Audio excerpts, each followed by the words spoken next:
தாய் வீடு ஆகஸ்ட் மாத இதழ் 2026. அல் ஜோன்சன் புதைக்கப்பட்டிருக்கும் இடுகாடு. எழுத்துருவாக்கம் அமி ஹேம்பல். தமிழாக்கம் என்கே மகாலிங்கம். குரல் வடிவம் கு பிரபு. எழுத்தாளரை பற்றியது. அல் ஹேம்பல் டிசம்பர் 14, 1951 சிகாகோவில் பிறந்தார். அவர் சிறுகதை ஆசிரியர், ஊடகவியலாளர். டெக்சாஸ் பல்கலைக்கழகத்தின் மிக்சனர் மையத்தில் படைப்பாக்க எழுத்து கற்பித்தார். அமெரிக்காவின் மிகச்சிறந்த கதை சொல்லிகளில் ஒருவர். குறைவான சொற்களில் கதை சொல்லும் பள்ளியைச் சேர்ந்தவர். அவருடைய ஆக்கங்கள் எல்லாமே உதிரியாகவும் நேரடியாகவும் இருக்கும். அவர் வசனங்களை எழுதுகின்றார், கதைகளை அல்ல என்று சொல்லுவார். இவர் கோர்டன் லிஸ் என்ற எழுத்தாளரின் மாணவி. அவரைப் போலவே குறைத்துச் சொல்லும் எழுத்திலே நம்பிக்கை கொண்டவர். இவரின் ரீசன் டு லிவ் சிறுகதை தொகுதி வெளியிட்டவர் இந்த லிஸ் என்பவரே. இந்த தொகுதியில் தான் மேல் வரும் கதையும் உள்ளது. அதுவே அவர் எழுதிய முதல் கதை. 1983 எழுதினார். அந்த தொகுதியை விட at the gates of the animal kingdom, tumble home, the dog of the marriage தொகுதிகளும் வெளிவந்துள்ளன. அவருடைய நீண்ட கதைகளில் கூட அவருடைய கதை சொல்லும் பாணி சுருக்கமானதாகவும் சிக்கனமானதாகவும், செயற்பாடுகள் வரையறுக்கப்பட்டதாகவும், பாத்திரங்கள் இடைவிடாது புதிரான முரண்பாடான கருத்துக்களை ஒருத்தருக்கொருத்தர் சொல்லிக் கொண்டும் இருப்பார்கள். இவரின் கதைகள் துக்கம், இழப்பு, உயிர் பிழைத்தல், வாழ்தல் பற்றியதாகவே இருக்கும். பாத்திரங்கள் மருத்துவமனையிலிருந்து உயிர் பிழைத்தல் எழுதல் அல்லது பிரச்சனைகள் இருந்ததாகவே இருக்கும். அவற்றிற்கூட நகைச்சுவை இருக்கும். புத்திசாலித்தனமான கதையாடல் இருக்கும். இந்த கதையிலே பல பாடகர்கள், நடிகர்களின் பெயர்கள் அடிக்கடி வரும். அதிலே ஒருவர் மேலே தலைப்பிலே உள்ள அல் ஜோன்சன். இவர் 20ஆம் நூற்றாண்டில் அமெரிக்காவின் புகழ்பெற்ற பாடகர், நடிகர், நகைச்சுவையாளர். கதைக்குள் செல்வோம். அல் ஜோன்சன் புதைக்கப்பட்டிருக்கும் இடுகாடு. நான் எளிதாக மறக்கக்கூடிய விடயங்களை எனக்கு சொல்கிறாயா என்றாள் அவள். எந்தவித மதிப்புமில்லாத விடயமாக இருந்தால் அதையும் தவிர்த்துவிடு என்றாள். நான் சொல்லத் தொடங்கினேன். பூச்சிகள் ஒவ்வொரு மழைத்துளியையும் தவிர்த்துவிட்டு ஒரு பொழுதும் நனையாமல் மலைக்கூடாக பறக்கின்றன. பாடகரும் நடிகருமான பீன் குரோபிஸுக்கு முன் அமெரிக்காவிலே எவரிடமும் ஒலிப்பதிவு நாடாயிருக்கவில்லை என்றும் அவளுக்கு சொன்னேன். சந்திரனின் உருவம் ஒரு வாழைப்பழம் போல இருக்கிறது என்றும் சொன்னேன். அதை நீ நேராக பார்க்கும்போது அது முழுமையாக தெரிகிறது என்றேன். அப்பொழுது அங்கே இருந்த கேமரா என்னை சுய உணர்வுக்குள் ஆக்கியது. அதனால் சொல்வதை நிறுத்திவிட்டேன். கேமரா அறையின் உட்கூரையிலே பொருத்தப்பட்டிருந்தது. அப்படியான கேமராக்கள் கள்வர்களை படம் பிடிக்க வங்கிகளிலே பயன்படுத்தப்படுபவை. தீவிர சத்திர சிகிச்சை பிரிவிலே வேலை செய்யும் தாதிகள் எங்களை கவனிப்பதற்காக அங்கே அவை வைக்கப்பட்டிருந்தன. மேலும் சொல்லு சிறுமியே என்றாள் அவள், சொல்வதற்கு பழக்கப்பட்டு. நான் சொல்வதை கேட்பதற்கு ஆட்கள் இருந்தார்கள். அதனாலே நான் தொடர்ந்து சொன்னேன். நாட்டுப்பாடல் எழுத்தாளரும் பாடகருமான ட்ரம்மி வைட்நெட் தன் இசையை மாற்றிவிட்டாள் என்று உனக்கு தெரியுமா என்று கேட்டேன். இப்பொழுது அவள் உன் நண்பர்களுக்கு ஆதரவாக நில் என்று பாடுகிறாள். கனேடிய அமெரிக்க பாடகரும் பாடல் எழுத்தாளரும் நடிகருமான போல் அங்காவும் அதையே செய்கின்றான் என்று நான் சொன்னேன். எங்கள் குழந்தையை நீ வைத்திருக்கிறாய் என்றும் பாடுகின்றான். அவன் இப்போது தன் பெண்ணியவாத சரக்குகளில் எல்லாம் நம்பிக்கை இழந்து விட்டான். வேறென்ன என்றாள் அவள். வேறு ஏதாவது உனக்கு சொல்ல இருக்கிறதா? ஓம், இருக்கிறது. அவளுக்கு சொல்ல எப்பொழுதுமே ஏதாவது இருந்து கொண்டே இருக்கிறது. முதல் சிம்பன்சியை பேச கற்பித்த போது அது பொய் சொன்னது என்பது உனக்கு தெரியுமா? யார் மேசை மேல் அதை செய்தது என்று கேட்டபோது அது துப்புரவு தொழிலாளியை சுட்டி காட்டியது. திரும்பவும் அதை கேட்டபோது அது மன்னிக்க வேண்டும், அதை உண்மையில் செய்தது திட்ட நெறியாளர் என்றது. அந்த குரங்கு ஒரு தாய், அதனால் அப்படி சொன்னதற்கு அதற்கான காரணங்கள் இருக்க வேண்டும் என்று நான் ஊகிக்கிறேன் என்றேன். ஓ, அந்த கதை நல்ல ஒரு கதை என்றாள். அது ஒரு நீதி கதை. சிம்பன்சியை பற்றி பல கதைகள் இருக்கின்றன. அவற்றை சொன்னால் உன் இதயம் நொறுங்கிவிடும் என்று சொன்னேன். வேண்டாம், நன்றி என்று சொல்லிவிட்டு அவள் தன் வாயிலே கட்டியிருந்த முகமூடியை சொரிந்தாள். நாங்கள் நல்லது செய்யும் சட்டவிரோதிகள் போல தெரிகின்றோம். நல்லதோ கெட்டதோ, நான் இன்னும் முகமூடி அணிந்து பழக்கப்படவில்லை. நான் முகமூடியிலே என் மூச்சு காற்றுப்படும் சூடான இடத்தை தொட்டுக்கொண்டே இருக்கிறேன். கடவுளே, இன்னும் இந்த மூச்சு வந்து கொண்டிருக்கிறது. முகமூடி அணிந்து அவள் பழக்கப்பட்டு விட்டாள். ஆனால் முகமூடியின் கயிற்றை மட்டும் தலையின் மேலே கட்டியிருக்கிறாள். மற்றவற்றை சும்மா தொங்க விட்டிருக்கின்றாள். அவள் இப்பொழுது ஒரு தொழில்சார் திறமைசாலி. அவற்றை தொய்வாக தொங்க விட்டிருக்கின்றாள். நாங்கள் அந்த இடத்தை மார்க்ஸ் வெல்பி மருத்துவமனை என்று அழைக்கின்றோம். திரைப்படங்கள் தொடங்குவதற்கு முன் காட்டப்படும் பனை மரங்கள் சூழ்ந்துள்ள வெண்ணிற கட்டிடம்தான் அது. அது ஒரு ஹாலிவுட் மருத்துவமனை. உண்மையிலேயே ஹாலிவுட்டுக்கு மேற்காக பல மைல் தூரத்திலே இருக்கிறது. கேமராவுக்கு அப்பால் வீதிக்கு எதிர்ப்புறமும் ஒரு கடற்கரை இருக்கின்றது. தன் சிறந்த சிநேகிதி என்று ஒரு தாதியை எனக்கு அவள் அறிமுகப்படுத்தினாள். சிறந்த சிநேகிதி என்று அவள் சொன்னதிலே பல உட்குறிப்புகள் இருந்தன. அதிலே நெருக்கமும் ஒன்று. அவர்கள் உண்மையிலேயே நெருங்கிய சிநேகிதிகள், அதாவது என் சிநேகிதியும் அந்த தாதியும். நாங்கள் கனடா ட்ரை ஜிஞ்சர் குடித்துவிட்டு கனடாவில் இருப்பதாக நடிப்போம் என்று அவளுக்கு சொன்னேன். அப்படிப்பட்ட அசடுகள் தான் நாங்கள் என்று சொன்னேன். நீங்கள் இருவரும் சகோதரிகளாக இருக்கலாம் என்றாள் தாதி. அப்படியான கவர்ச்சிகரமான இடத்துக்கு போக எப்படி அவ்வளவு காலம் சென்றது என்று அவர்கள் யோசிப்பார்கள். அதை என்னாலே நிச்சயமாக சொல்ல முடியும். அதை கேட்பார்களா? அவர்கள் அதை கேட்பதில்லை. அங்கே காரிலே செல்ல இவ்வளவு நேரம் போகும்? 2 மாதங்கள். என்னால் மிக சிறப்பாக விளங்கப்படுத்தக்கூடியது இதுதான். எனக்கு ஒரு நண்பன் இருந்தான். அவன் ஒரு கோடை காலத்திலே ஒரு பிணவரையிலே வேலை செய்தான். அவன் எனக்கு பல கதைகள் சொல்லியிருக்கின்றான். அதிலே ஒரு கதை என் மனதை அதிகம் தாக்கியது. ஆனால் அது அச்சமூட்டும் கோரமான கதையல்ல. ஆனால் அதுதான் என்னை பாதித்தது. ஒருத்தன் தன் காரை தெற்கே போகும் 101 பாதையிலே ஓட்டி மோசமாக மோதி உடைந்து விட்டான். இருந்தும் அவன் தன் பிரச்சனையை இழக்கவில்லை. ஆனால் அவனுடைய ஒரு தோள்பட்டை கிழிந்து எலும்பு தெரிந்தது. அதை அவன் பார்த்தபோது மிகவும் பயந்து விட்டான். அதாவது அவன் இறந்து விட்டான். ஆகவே அதை இன்னும் உற்று பார்க்க துணிவில்லை. இப்பொழுது பார்க்கிறேன். அந்த நிகழ்வை மீண்டும் நினைத்து அதை கடந்து போகலாம் என்று நம்பிக்கையுடன் அதை இப்போது திரும்பவும் நினைத்து பார்க்கின்றேன். கோடைகால படுக்கை மேல் விரிப்பொன்றை அவள் உளுத்தி தட்டினாள். அப்பொழுது அவளுடைய கால் தெரிந்தது. அதை அவள் பார்க்க விரும்பவில்லை. அதை தவிர அந்த உடலை நீ நன்றாக பார்த்தாய். ஓர் உடலுடன் 2 பேர் எந்த நேரமும் இருக்க வேண்டும் என்ற சட்டமும் அவளுக்கு நன்றாக புரிந்தது. நான் எதையோ நினைத்துக் கொண்டிருந்தேன் என்றாள் அவள். அதை நான் நேற்றிரவு நினைத்தேன். அதற்கு உண்மையான இப்போதைக்கான தேவையும் இருக்கிறது என்று நினைக்கின்றேன். உனக்கு தெரியும், உன்னால் ஒன்றை செய்ய முடியவில்லை என்றால் இன்னொருவர் உனக்கு செய்வார். உன்னால் முடியாமல் போனால் உனக்கு தேவையான நேரம் அவரை நீ அழைக்கலாம் என்று. அவள் படுக்கைக்கு பக்கத்தில் இருந்த தொலைபேசியை எடுத்து தன் கழுத்தை சுற்றி அதன் வடத்தை போட்டாள். ஏய், வடத்தின் முடிவு வந்துவிட்டது என்றாள். அவள் மயக்கத்தில் இருந்தவள் போல சுற்றி கொண்டே இருந்தாள். எதனால் என்று எனக்கு தெரியவில்லை. எனக்கு ஞாபகம் இல்லை. தூக்கத்தின் படிநிலைகள் பற்றிய ஆராய்ந்த குப்லர்-ரோஸ் ஒன்றை மறுதளித்தலின் பின் எந்த படிநிலை வரும் என்று சொல்லுகின்றார். தூக்கத்தை 5 கட்டம் அல்லது படிநிலைகளாக பிரிக்கலாம் என்று எலிசபெத் குப்லர்-ரோஸ் என்ற சுவிஸ் உளவியலாளர் சொல்லுகின்றார். மறுப்பு தெரிவித்தல், கோபப்படுத்துதல், பேரம் பேசுதல், மனச்சோர்வடைதல், ஏற்றுக்கொள்ளல் என்பன அந்த படிநிலைகள்.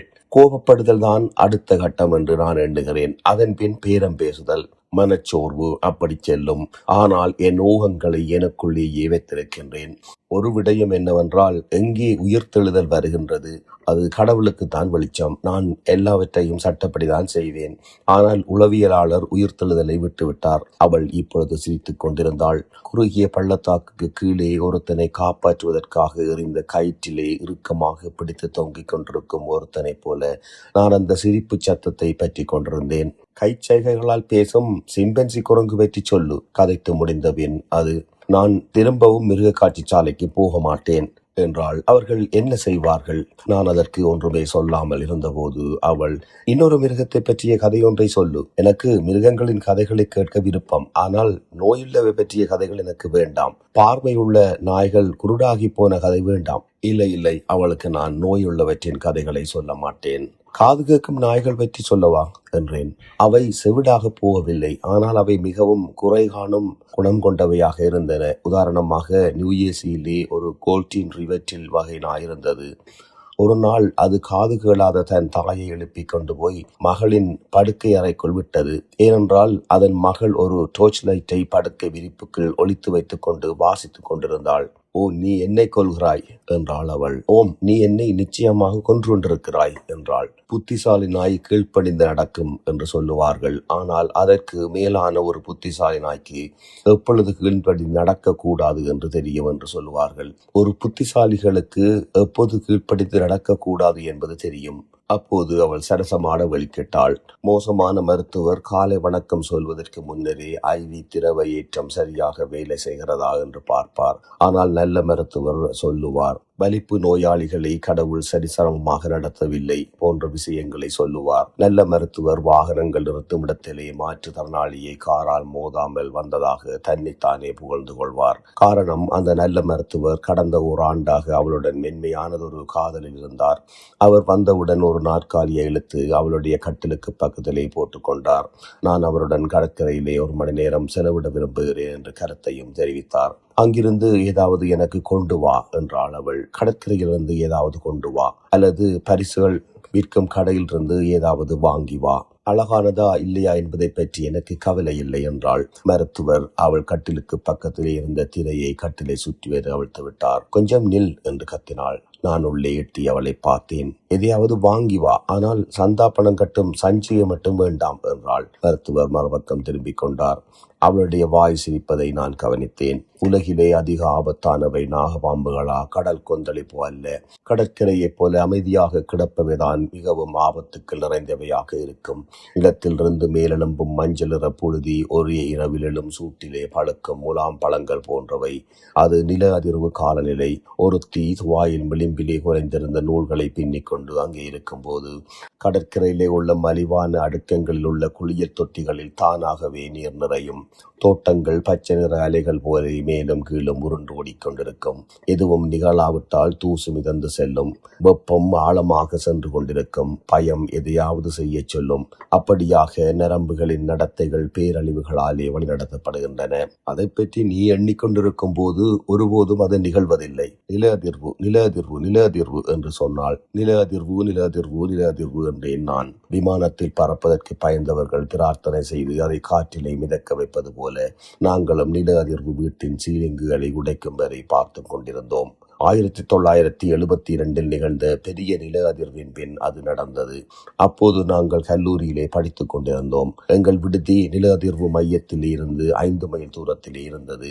பயணம் முடிந்து என் நெஞ்சு துடிப்பு மெதுவாகிக் கொண்டிருந்த போது எங்களுக்கு 5/1 என்ற வீதத்திலே சாம்பேனுடன் தோடம்பழச்சாறு கலந்து அவள் தந்தாள். அதன் பின் கேன்சாஸில் லோசன் வியூ ஹோட்டலிலே வசிப்பது பற்றி பகுதி எண்ணிக்கொண்டிருந்தாள். அடுத்த முறை நான் ஹவாய்க்கு காரிலே கொண்டு போய் விடுகிறேன் என்று சொன்னேன். அதை இப்பொழுது என்னால் சொல்ல முடியவில்லை. யாருடைய அடுத்த முறை என்று அவள் கேட்கக்கூடும். நிபுணர்கள் ஆயின் என்ற சொல்லை நிறுத்திவிட்டு எப்பொழுது என்ற சொல்லை பாவிக்கின்றார்கள் என்பதை நான் மட்டும்தானா அவதானித்தேன். அப்படி இல்லை. அப்படி அச்சம் தருகின்றவர்கள் ஆயிரக்கணக்கில் உள்ளார்கள். ஜப்பான் தேசத்து வண்டுகளின் நடமாட்டத்தை ஒரு மாற்றத்திற்காக பார்த்தோம். மாற்றத்திற்காக என்றால் அது இயற்கைக்கு நாம் செய்யும் வன்முறை. அவள் என்னை பார்த்து அச்சப்பட வேண்டும் என்று நான் விரும்பினேன். ஆனால் அவள் எனக்கு தெரியாது, நான் அப்படி பயப்படவில்லை என்றாள். அவள் எதற்கும் பயப்படுவள் போல தெரியவில்லை. விமானத்தில் பறப்பதற்கு கூட. ஒருமுறை விமானம் பறப்பதற்கு முன் நாங்கள் வாரை பூட்டுவதற்கு முன் பறப்பதாக விமானம் ஓடுபாதையில் ஓடிக்கொண்டிருக்கும் போது நான் ஒரு கனவு கண்டேன். விமானம் மணிக்கு 35 மைல் வேகத்திலே சென்று மேலே எழும்பும். நாங்கள் காற்று வழியிலே பறப்போம். விமானம் மர உச்சியை தடவிக்கொண்டு சென்று பறக்கும். இருந்தும் நியூயார்க் சரியான நேரத்திற்கு சென்று சேருவோம். அது மனத்துக்கு இனிமையானது. ஒரு நாள் இரவு நான் மாஸ்கோவிற்கு அப்படி பறந்தேன். அவளும் என்னுடன் ஒரு முறை பறந்தாள். அவள் என்னுடைய பறந்து வந்தபோது விமானத்தின் சிறகுகள் ஆடிக்கொண்டிருந்தன. அவள் மெகாடாமியா கொட்டைகளை சாப்பிட்டுக் கொண்டிருந்தாள். விமானத்தின் சிறகுகள் 30 அடி மேலேயும் 30 அடி கீழேயும் வளையும். இருந்தும் அவை கலன்று விழாது. அதிலே அவளுக்கு நம்பிக்கை இருந்தது. காற்றிலே மயக்கவியல் விதியை அவள் நம்பினாள். என் மனம் நெரிசலிலே நின்றுவிடும். வெகு தண்ணீரிலே மூழ்கிவிடும் என்பது எல்லோருக்கும் தெரியும். ஆனால் போர்க்கப்பல்கள் மிதப்பதை நான் இப்போது ஓரளவு ஏற்றுக்கொள்கின்றேன். அவளில் இப்போது அச்சத்தை காண்கிறேன். அதிலிருந்து அவளை விடுவிக்க நான் முயலவில்லை. பயப்படுவதற்கு அவளுக்கு உரிமை இருக்கின்றது. ஒரு நில அதிர்வுக்கு பிறகு 6 மணி செய்தியிலே ஒரு திரைப்பட துண்டொன்றை காட்டினார்கள். அதிலே 1ஆம் வகுப்பு மாணவர்கள் உடைந்து விளையாட்டு திடலை பார்த்து கத்திக் கொண்டிருந்தார்கள். அவர்களின் ஆசிரியரின் அறிவுறுத்தலின்படி அவர்கள் என்ன செய்திருக்கலாம்? மோசமான பூமியே என்று கத்தினார்கள். ஏனென்றால் கோபம் பயத்தில் பார்க்க பலமானது. அந்த கடற்கரை இன்னும் நிலைத்து நிற்கின்றது. அதிலே உள்ள ஒவ்வொருவரும் அமைதிப்படுத்தப்பட்டவர்களாக, உணர்ச்சியற்றவர்களாக, உறக்கத்தில் உள்ளவர்களாக தோன்றினார்கள். 13 வயது சிறுமிகள் தேங்காய் எண்ணெயை அவர்களின் கைகளுக்கு எட்டாத இடங்களுக்கு ஒருவருக்கொருவர் பூசினார்கள். மக்கரூன் அப்பம் போல அவர்கள் மணந்தார்கள். இறுக்கமான கட்மட்டி ஓடுகளை சிரமப்பட்டு திறந்தார்கள். கண்ணாடிகள் சூரியனை பிடித்து வெண்ணிற ஒளிக்கதிர்களை பளபளப்பான தோள்களிலே வீசி தெளித்தன. சிறுமிகள் தங்கள் ஈரமான கூந்தலில் பட்டுப்பூக்களை ஒழுங்குபடுத்தி வைத்தார்கள். செவின்டின் என்ற தென்கொரிய இசைக்குழுவிலே கற்றதைப் போல. அதற்கு அவர்கள் தோரணையுடன் நின்று காட்சி கொடுத்தார்கள். பதிவாக இறக்கப்பட்ட காரிலே ஆண்கள் தங்கள் இறுக்கமான உடம்பை காட்டிக்கொண்டு அவர்களை பார்த்து கொண்டிருந்தார்கள். வெயில் பட்டு தங்கள் உடம்பிலே விழுந்த கோடுகளை காட்டிக் கொண்டிருந்த சிறுமிகளைக் கண்டு அவர்கள் உரத்த குரலில் சத்தமாக பேசினார்கள். பியர் முடிந்தபின் அவர்களும் சென்று விட்டார்கள். நெடுஞ்சாலையின் மேல் அவர்கள் தங்கள் காரை பெருமையுடன் ஓட்டிச் சென்றார்கள். இப்படியான நடவடிக்கைகளை தவிர்த்து மற்றவற்றை பார்த்தால் அங்கே இரும்பு வேலிகள் போட்ட மாடி வீடுகள் இருந்தன. அவற்றுக்கு செந்நாரையின் இளம் சிவப்பு நிற வண்ணம் பூசப்பட்டிருந்தது. அங்கே பாம் ரோயல் என்ற உறுப்பினர் விடுதியும் இருந்தது. அங்கே ஒவ்வொரு ஆண்டும் படுக்கை விரிப்புகளை மாற்றும் போது ஒருத்தர் இறந்து போயிருப்பார். அங்கே வாகன திரைப்படத்தில் நோயாளர் ஊர்தி ஒன்று நின்று கொண்டிருந்தது. அங்கிருந்த மற்ற குடியிருப்பாளர்கள் மேல் மாடத்திலே அசைந்து கொண்டு பேசாமல் நின்று கீழே பார்த்து கொண்டிருந்தார்கள். அவர்கள் உற்று பார்த்து கொண்டிருந்த அந்த பெருங்கடல் ஆபத்தானது. அலை இழுப்புகள் மட்டுமல்ல, மணற்சுறாவின் அடித்துக் கொண்டிருக்கும் வாலையும் அது உயிர்ப்புடன் வைத்திருக்கும் உடலையும் கூட அவர்கள் பார்த்தார்கள். அவள் தன் ஜன்னலிலே இருந்து அவற்றை பார்த்தாள். அவளாலே சிலவற்றை பார்க்க முடியும். ஒரு சிறு விடயமே எல்லாவற்றையும் பிழையாக்கிவிடும் என்று அவளால் மட்டும்தான் முதலில் சொல்ல முடியும். நான் திரும்பி வந்தபோது அந்த அறையிலே 2வது கட்டில் ஒன்றும் போடப்பட்டிருந்தது. அதை ஏன் என்பதை என்னால் புரிந்து கொள்ள முடியவில்லை. அதன் பின்னர் அதை திடீரென்று புரிந்து கொண்டேன். திறந்த சவப்பெட்டிக்குள் கிடந்த சவத்தை பார்த்தது போல அவளுக்கு ஒவ்வொரு நிமிடமும் தேவைப்பட்டது என்று நான் எண்ணினேன். அவளுக்கு என்னுடைய உயிர் தேவைப்பட்டது. உன்னால் கேஷியை பார்க்க முடியாமல் போய்விட்டது என்றாள் அவள். கேஷி என்பவள் அவளுடைய பெற்றோரின் 300 ராத்தல் பாரமுள்ள துயில் மயக்க நோயாளியுள்ள வேலைக்காரி. அவளுக்கு அந்த நோய் உடுப்புகளை இஸ்திரி செய்து கொண்டிருக்கும் போது வரும். அந்த குடும்பத்திலிருந்து எல்லா தலையணை உரைகளும் நெருப்பால் சுடப்பட்டிருக்கும். அவளுக்கு அது ஒரு கடினமான சிறு பயணம். இப்பொழுது எப்படி இருக்கிறாள் என்று கேட்டேன். அவள் தூங்கி விழவில்லை. அதைத்தான் நீ கேட்கிறாய் என்றாள். கேஷி நன்றாக இருக்கிறாள். அவள் என்ன சொன்னாள் தெரியுமா? அன்பே, இந்த பெருங்கவலையை நிறுத்து. முழங்காலிலிருந்து சும்மா பிரார்த்தனை செய்து கொண்டே இரு என்றாள். ஆனால் என்னால் கட்டிலிருந்து எழும்பக்கூட முடியாது. அவள் தோள்களை குலுக்கினாள். நான் இதை தவறவிடுகின்றேன்.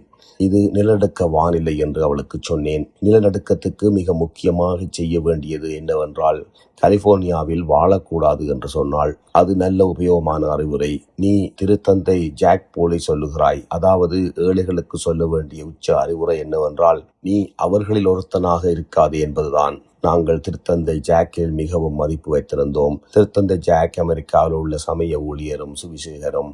அவர் செல்வச் செழிப்பு பற்றியும் மூக்கமுடைமை பற்றியும் சொற்பொழிவாற்றுவர். அவளுடைய முகம் முப்பி பிரித்திருந்ததை நான் அவதானித்தேன். நான் மனதளவில் துயரமாக இருக்கிறேன். எல்லா மகிழ்ச்சியையும் கைவிட விரும்புகிறேன் என்றாள். முன்னோரிடம் ஒரு முதுமொழி இருக்கிறது என்றேன் நான். சில நாட்கள் ஓநாய்கள் அமைதியாக இருக்கும், சில நாட்கள் சந்திரன் ஊளையிடும். அது என்ன நாவாகோ? பாம் ரோயல் லாபியிலே உள்ள கிறுக்கல் ஓவியங்கள் என்றேன். அங்கே நான் ஒரு பத்திரிகையை வாங்கினேன். அதில் ஒன்றை வாசித்து காட்டுகிறேன், கேள். நான் எதை பற்றியும் கவலைப்படாமல் இருக்கும் போது கூடவா? நான் பொதுவறிவு பக்கத்தின் பக்கத்தை திருப்பினேன். செந்நாரை பறவைகள் எவ்வளவு அதிகம் இறால்கள் சாப்பிடுகின்றன, அவ்வளவு அதிகம் அவற்றின் இறகுகள் நிறம் செந்நிறமாக மாறும் என்றேன். உனக்கு தெரியுமா, எஸ்கிமோவர்களுக்கும் குளிர்சாதன பெட்டிகள் தேவை. எஸ்கிமோவர்களுக்கு ஏன் குளிர்சாதன பெட்டி தேவை? ஏனென்றால் எப்படி அவர் உணவு உறையாமல் இருக்க அவர்களால் வைத்திருக்க முடியும்? நான் 3ஆம் பக்கத்துக்கு திருப்பினேன். மெக்சிகோ நகரத்தின் பெயரும் திகதியும் இருந்தது. ஒருத்தன் ஒரு வங்கியை கோழி குஞ்சை கொண்டு போய் கொள்ளையடித்தான் என்றிருந்தது. அதில் ஒருத்தன் பாபிக்கு எண்ணெயாலே வாட்டிய கோழி குஞ்சை வங்கிக்கு அருகாமையிலே கட்டணம் ஒன்றிலே வாங்கி கொண்டு வந்திருக்கிறான். அவன் வங்கி அடியாலே போய்கொண்டிருந்த போது அவனுக்கு ஒரு எண்ணம் தோன்றியது. அவன் வங்கிக்குள்ளே போய் ஒரு காசாளரை அணுகினான். அவன் தான் வைத்திருந்த கோழி குஞ்சை சுற்றி வைத்திருந்த பழுப்பு நிற காகித பையை காட்டி அவளிடம் பணம் கேட்டிருக்கிறான். அவள் அன்று சேர்ந்த பணம் முழுவதையும் அவனிடம் கொடுத்து விட்டாள். பாபிக்யூஸ் காற்றின் மனம் இறுதியிலே அவனை காட்டி கொடுத்து விட்டது. அவனும் பிடிபட்டான். அந்த கதையிலே வரும் மனம் அவளுக்கு பசியை உண்டாக்கிற்று என்றாள். அதனாலே நான் மின்தூக்கியிலே ஏறி 6 மாடி கீழே சென்று சிற்றுண்டி சாலையில் அவளுக்கு தேவையான எல்லா வகையான ஐஸ்கிரீம்களையும் வாங்கி வந்தேன். நாங்கள் இருவரும் பக்கத்து பக்கமாக படுத்தோம். சரி செய்யக்கூடிய படுக்கைகள் தொலைக்காட்சியை பார்க்கும்படியாக உயர்த்தி வைக்கப்பட்டிருந்தன. படுக்கை விரிப்புகள் காகித உரைகளை வீசினோம். அவ்வுரைகளில் நல்ல நகைச்சுவை வாசகங்கள் எழுதப்பட்டிருந்தன. வதக்கிய பாதாம் பருப்புகள் அதை சுற்றி வைத்திருந்த சிறு துணியிலே இருந்து எடுத்து சாப்பிட்டோம். நாங்கள் வாழ்வின் இறுதியிலே வரும் லூசியும் ஏதேலும் மேரியும் ரோடாவும் போன்றவர்கள். திரையிலே விழும் வெளிச்சத்தை விரட்ட மறைப்புகள் இடப்பட்டிருந்தன. நாங்கள் ஒரு திரைப்படம் பார்த்தோம். அதிலே ஆண்கள் மட்டும் நடித்தார்கள். ஒரு காலத்தில் நாங்கள் அவர்களுடன் படுப்பதற்கு விரும்பப்பட்டிருந்தோம். அதிலிருந்து என்னை பாதுகாப்பதற்கு அவளுக்கு கடினமாக இருந்தது. ஏனெனில் அவன் கொடூரமாக கற்பழிப்பவன். அவன் மது அளிக்கும் பரிசாக பெண்களுக்கு பின்னாலே செல்பவன். இது ஒரு நல்ல திரைப்படம் என்றாள் அவள். குறிபார்த்து சுடும் வீரர்கள் அவர்கள் இருவரையும் சுட்டு வீழ்த்திய போது அவள் சொன்னது என்ன என்பதை நான் தவறவிட்டேன். அப்போது பிலிப்பினோ இன தாதியொருத்தி கால்விரல் நுனியிலே சத்தம் செய்யாமல் அடியெடுத்து உள்ளே வந்து அவளுக்கு ஒரு ஊசி போட்டாள். சாப்பிட்டு வீசிய ஐஸ்கிரீம் குச்சிகளை அங்கிருந்து மேசையிலிருந்து எடுத்துக்கொண்டாள். அவற்றாலே ஒரு சிறிய மிருகத்தை கிழித்து கொல்ல முடியும். அவள் கொடுத்த ஊசி எங்கள் 2 பேரையும் நித்திரை கொள்ளச் செய்தது. நாங்கள் இருவரும் நித்திரை கொண்டோம். அவள் ஒரு வீட்டு ஒப்பனைக்காரி என்றும் எங்கள் வீட்டுக்கு வந்து தளவாடங்களை பொருத்தி கொடுக்க வந்திருந்தாள் என்றும் நான் ஒரு கனவு கண்டேன். அவள் தனக்குள் பாடிக்கொண்டே தனியாக வேலை செய்தாள். அவள் வேலை முடிந்த பின் என்னை ஒரு கதவடிக்கு அழைத்துச் சென்றாள். இது எப்படி இருக்கிறது என்று அதை பற்றி படிப்படியாக விளங்கப்படுத்திக் கொண்டே என்னை கேட்டாள். உத்திரம், படிக்கட்டு, அடிக்குத்தட்டு, குமுளி ஆகிய எல்லாவற்றையும் சேலைகளால் அழகாக தளர்வாக சுற்றினாள். மெல்லிய பருத்தி துணிக்கொடிகளால் பிரகாசமான கண்ணாடிகளை சுற்றி சுற்றி கட்டினாள். அவள் என்னை எழுப்பிய போது நான் வீட்டுக்கு போக வேண்டும் என்று சொன்னேன். கனியன் என்ற இடத்திலே உள்ள அவளுடைய வீட்டுக்கு என்று அவள் நினைத்தாள். அதற்கு நான் இல்லை இல்லை, என் வீட்டுக்கு சென்று சொன்னேன். பல காலமாக நோவிலே இருக்கும் என் கைகள் முறுக்கினேன். நான் அவளுக்கு ஏதாவது கொடுக்க வேண்டும் என்று நினைத்தேன். என் சிறந்த சிநேகிதிக்கு நான் திரும்பி வருவேன் என்று கூட என்னால் சொல்ல முடியவில்லை. நான் பலவீனமானவளாகவும் சிறியவளாகவும் தோல்வியற்றவளாகவும் என்னை உணர்ந்தேன். அத்துடன் உற்சாகமடைந்தவளாகவும் உணர்ந்தேன். வாகனங்கள் நிறுத்தும் இடத்தில் கூரையை மடக்கி நிமிர்த்தும் என் கார் நிற்கும்.